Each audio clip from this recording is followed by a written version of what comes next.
محمد شحرور كان مؤثر لدرجة أنك تحتاج أنك ترد على آراءه؟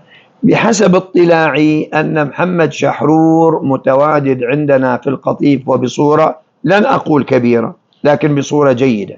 أنا أعلم أن هناك مجموعة من شبابنا متأثرين بأفكار الدكتور محمد شحرور، متابعين لها، بل يعقدون جلسات فيما بينهم يتدارسون تلك الأفكار ويتباحثون فيها.